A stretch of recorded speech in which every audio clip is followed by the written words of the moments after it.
اللہ کے پیغمبر پر بے انتہا درود پڑھنے والے.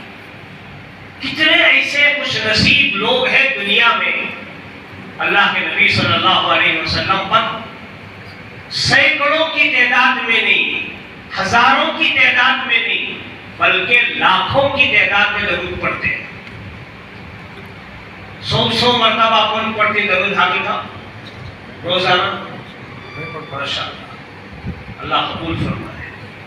آج کی اس مجلس میں یہ عہد کر کے اٹھو کہ روزانہ 100 مرتبہ کم از کم میں درود پڑھوں گا.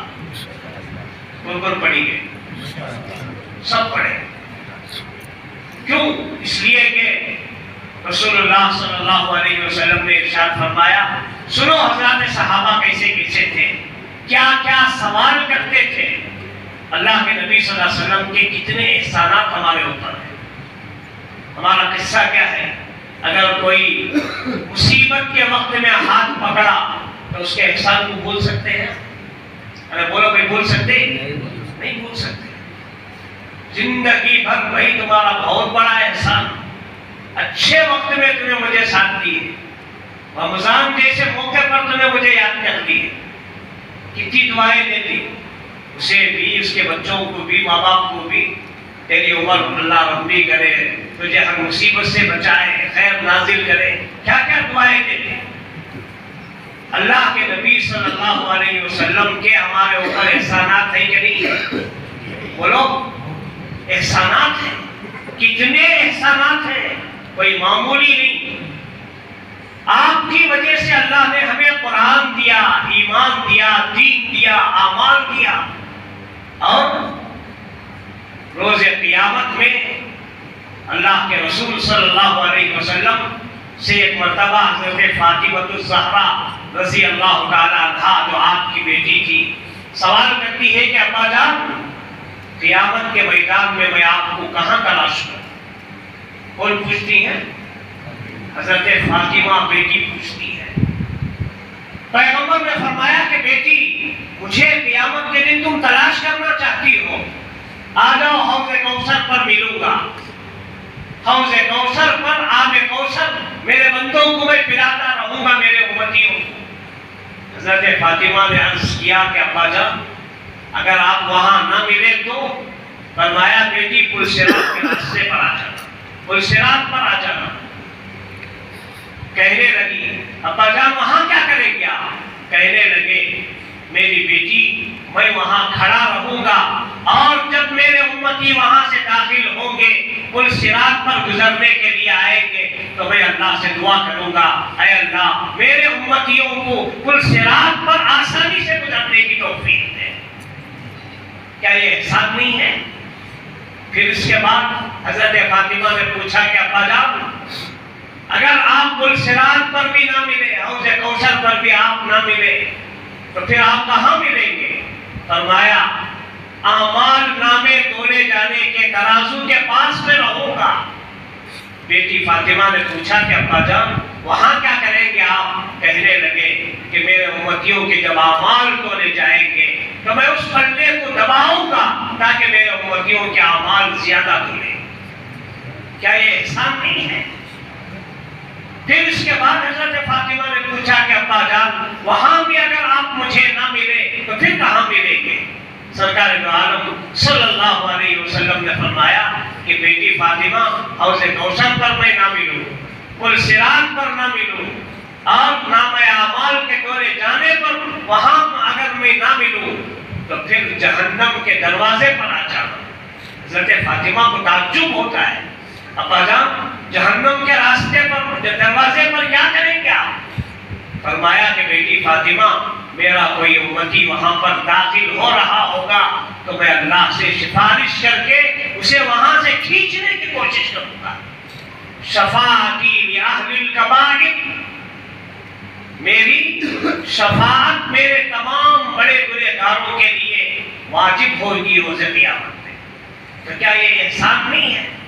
یہی نہیں، ایک مرتبہ اللہ کے نبی جناب محمد رسول اللہ صلی اللہ علیہ وسلم نے نماز پڑھی گھر میں حضرت عائشہ کے. کس کے گھر میں؟ کیا سب سست ہو گئے؟ میں بول رہا ہوں آپ سست ہو گئے؟ 3 گھنٹے اللہ کے فضل سے روزانہ بولتا ہوں رمضان میں، آپ 10 منٹ سن کر ہی سست ہو گئے؟ بولو کس کے گھر میں نماز پڑھے سرکار؟ حضرت عائشہ رضی اللہ تعالیٰ عنہا کے گھر میں، امہات المومنین، پوری امت کی ماں، پوری امت کی ماں، اور کوئی معمولی عورت نہیں۔ آج ہمارے خواتین کو اماں پارا یاد ہو گیا تو بہت بڑی عالمہ، بہت بڑی حافظہ۔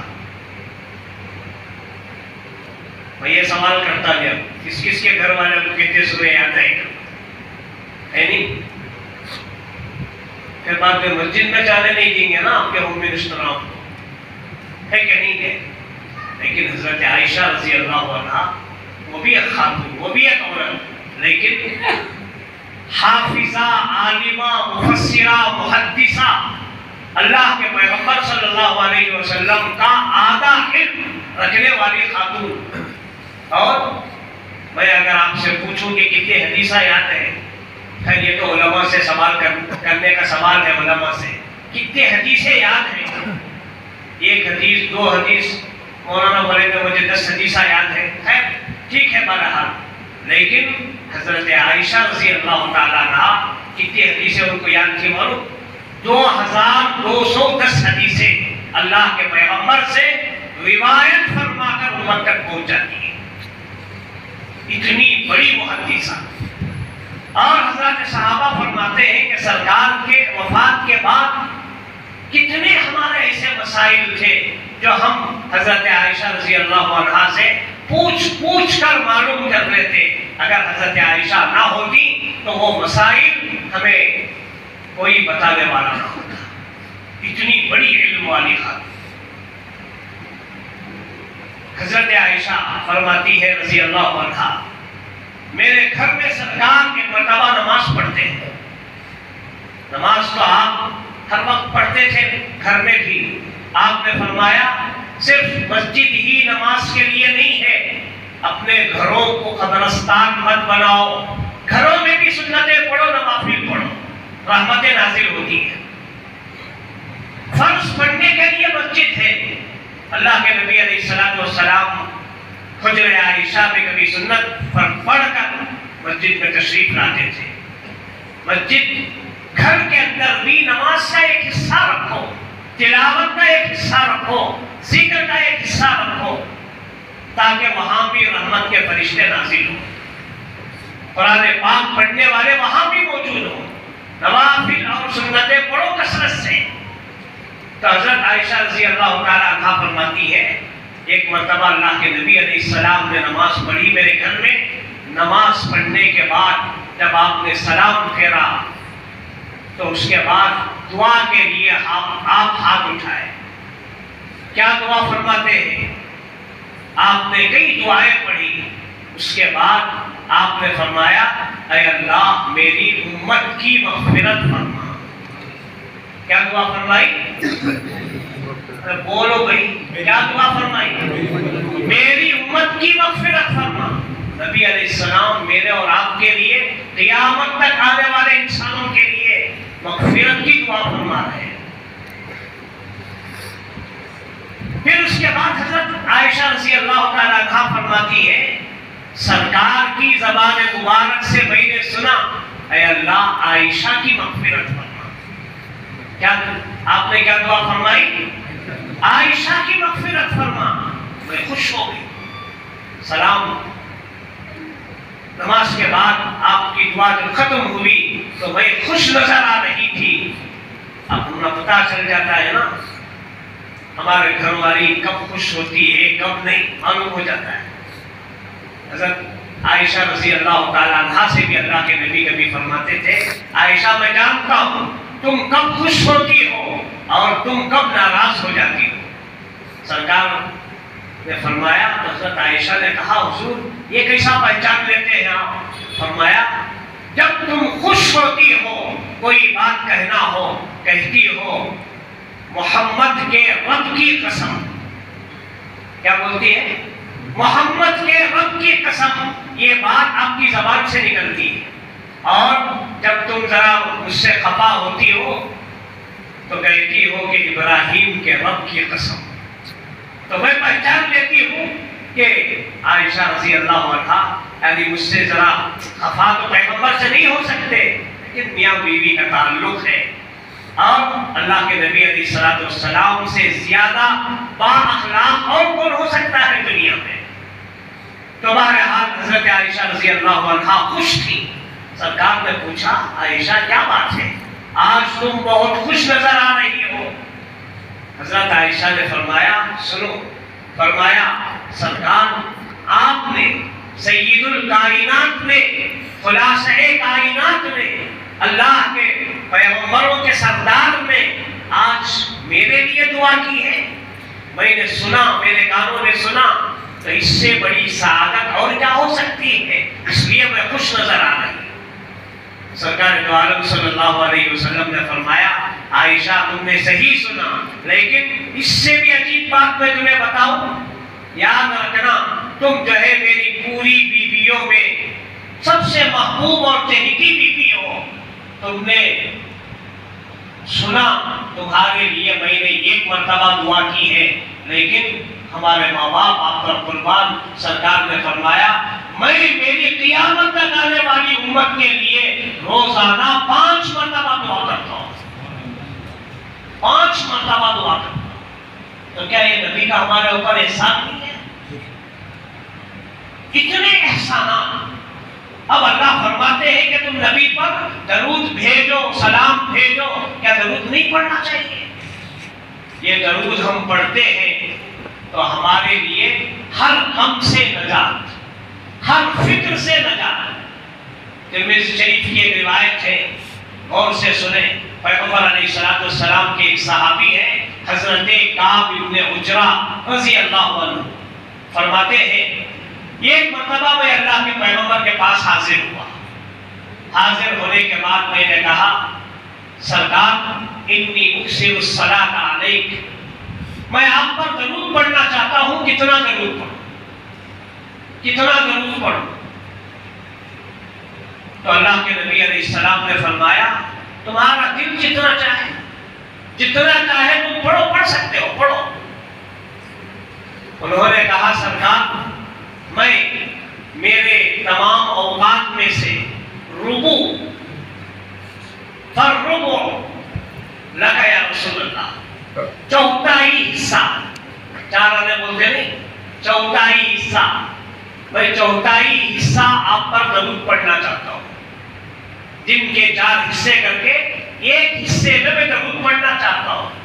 اللہ کے نبی صلی اللہ علیہ وسلم نے فرمایا فَإِن زِدْتَ فَإِنَّ لَكَ خَيْرٌ، اگر تم اور زیادہ کرو گے تو تمہارے لیے اور خیر ہے، ٹھیک ہے رکوع پڑھو۔ تو اس کے بعد انہوں نے کہا فَالنِّصْفُ عَلَيْكَ فَالنِّصْفُ یا رسول اللہ، اے اللہ کے پیغمبر پورے اوقات میں سے میرے 4 حصے کر کے اس میں سے 2 حصے میں آپ پر درود پڑھنا چاہتا ہوں۔ اللہ کے نبی نے سنا، پھر فرمایا فَإِن زِدْتَ فَإِنَّ لَكَ خَيْرٌ، اگر تو اور زیادہ کرو تم تو تمہارے لیے اور زیادہ خیر ہے۔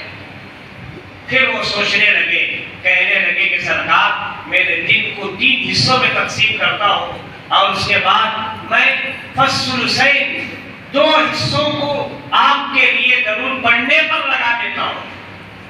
اللہ کے نبی علیہ السلام نے سنا، پھر فرمایا فَإِن زِدْتَ فَإِنَّ لَكَ خَيْرٌ، اگر اور زیادہ کرو گے یہ تمہارے لیے بہتر ہے، میرے لیے نہیں بلکہ تمہارے لیے بہتر ہے۔ خاموش رہے وہ صحابی، تھوڑی دیر کے بعد کہنے لگے سرکار میں آپ پر ضرور پورے کا پورا دن پڑھوں گا، اکثر الصلاۃ لگا کلہا، کلہا کا لفظ ہے حدیث میں، پورے کا پورا دن میں آپ کے درود پڑھنے میں لگا دوں گا۔ تو اللہ کے رسول علیہ السلام نے سن کر فرمایا اے کعب بن عجرہ اب تو تم اپنی پوری پریشانیوں کو بھول جاؤ، پورے غم کو بھول جاؤ، اب اللہ ہی تمہارا کفیل ہے، تمہاری ہر حاجت کو اللہ تعالیٰ پوری کرے گا۔ اب تمہیں کسی چیز کی پریشانی کی ضرورت نہیں. ضرورت پڑ کر تو دیکھو کیا کیا اس کے اندر برکتیں ہیں، رحمتیں ہیں. حضرت علامہ بوصیری رحمۃ اللہ علیہ قصیدہ بردہ لکھتے ہیں. ایک بہت بڑے اللہ والے ہیں، ان کو فالج کا اثر ہو گیا، ہاتھ پیر کام نہیں کرنے لگے، بہت علاج کرتے ہیں. کسی کہنے والے نے کہا، خواب کے اندر ان سے کسی نے کہا، اے اللہ کے بندے تم کس نبی کی امت ہو؟ کہنے لگے کہ محمد رسول اللہ صلی اللہ علیہ وسلم کی امت میں ہوں میں. کہنے لگے آپ کی تعریف کرو، آپ کی شان میں کچھ لکھو. تو حضرت علامہ بوصیری رحمۃ اللہ علیہ قصیدہ بردہ لکھتے ہیں، آپ کی تعریف میں ہے وہ الحبیب الذی ترجا شفاعتہ لکل حول من الاحوال مقتحم. اس کا ایک شعر ہے. جب پورا قصیدہ لکھ کر تیار ہو گیا، اللہ کے نبی علیہ السلام کی زیارت ہوئی. اللہ کے نبی علیہ السلام نے فرمایا، بوصیری میری شان میں تم نے قصیدہ لکھا؟ کہتے ہیں کہ ہاں اے اللہ کے پیغمبر. خوش ہوئے آپ بہت، اور اپنا دست مبارک ان کے ہاتھ پر پھیرتے ہیں خواب میں، اور پیر پر پھیرتے ہیں. اتنے سال سے بستر پر رہنے والے، بہت علاج کرنے والے، صبح جب اٹھتے ہیں تو ہاتھ بھی کام کر رہا ہے، پیر بھی کام کر رہا ہے. پہلے تعجب سے دیکھنے لگے، کہنے لگے یہ میرے آقا کے ہاتھ پھیرنے کی برکت ہے، آپ کے دست مبارک کی برکت ہے. حضرت علامہ سعدی بلغ العلا بکمالہ کشف الدجا بجمالہ حسنت جمیع خصالہ صلوا علیہ وآلہ. آپ کی شان میں حضرت علامہ سعدی کہتے ہیں تو اللہ کے رسول علیہ السلام کی زیارت ہوئی. آپ نے فرمایا پڑھو علامہ سعدی کیا کی تم نے میری شان میں کیا اشعار لکھے ہیں. حضرت علامہ سعدی پڑھنے لگے، آپ جھوم جھوم کر سنتے تھے. تو بزرگان محترم، آپ علیہ السلام پر درود پڑھنا یہ سعادت ہے، تمام غموں سے نجات ہے. پڑھ کر تو ہم دیکھیں اللہ کے خوش نصیب بندے دنیا میں ایسے ہیں جو ہزاروں کی تعداد میں، لاکھوں کی تعداد میں درود شریف پڑھتے ہیں. اللہ کے نبی علیہ السلام سے کسی صحابی نے سوال کیا، سردار روز قیامت میں سب سے زیادہ آپ کے قریب کون ہوں گے؟ کون ہوں گے آپ کے سب سے زیادہ قریب روز قیامت میں؟ اللہ کے نبی علیہ السلام نے فرمایا، ان اول الناس اقرب الناس الی اکثرهم علی صلاۃ. میرے قریب روز قیامت میں سب سے زیادہ وہی ہوگا جو مجھ پر درود شریف زیادہ پڑھنے والا ہوگا. اللہ کے نبی علیہ السلام کا فرمان. تو اندازہ لگائیے، ہم اگر اللہ کے رسول کی شفاعت چاہتے ہیں، کون نہیں چاہتا؟ روز قیامت میں ہر نبی اپنے اپنے کام میں مصروف. لوگ جائیں گے نبی حضرت انبیاء کے پاس، حضرت آدم، حضرت نوح، حضرت ابراہیم، حضرت موسیٰ، حضرت عیسیٰ، سب کے پاس جائیں گے اور یہ کہیں گے کہ ذرا آپ اللہ کے دربار میں سفارش کر دیجئے. سب انبیاء کرام یہی کہیں گے، ارے یہ کام ہمارے بس کا نہیں ہے. آدم کہیں گے میں نے جنت میں چھوٹی موٹی غلطی کی، وہ مجھے یاد آتا ہے، میں سفارش نہیں کر سکتا. جاؤ نوح کے پاس. حضرت نوح کے پاس لوگ جائیں گے، کہیں گے کہ حضرت ذرا آپ سفارش کر دیجئے. کہیں گے کہ بھائی میرے اندر اتنی طاقت نہیں ہے. حضرت ابراہیم کے پاس جاؤ. حضرت ابراہیم علیہ السلام فرمائیں گے میں سفارش نہیں کر سکتا، اللہ کے غضب کا سامنا کرنے کی ہمت آج ہمارے اندر نہیں ہے. سب معذرت کر دیں گے، لیکن جو ساتھ دیں گے میرے اور آپ کے آقا تاجدار مدینہ حضور رحمت عالم صلی اللہ علیہ وسلم ہے.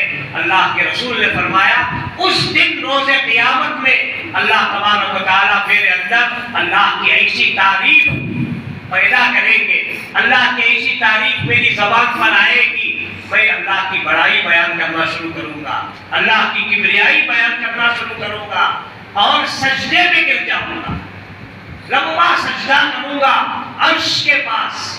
اللہ تعالیٰ فرمائیں گے ارفع راسک، پیغمبر بہت لمبا سجدہ آپ نے کیا، اٹھائیے سر مبارک، سل تو عطا شفع تشفع، آپ سوال کیجئے، آپ کے سوال کو پورا کیا جائے گا۔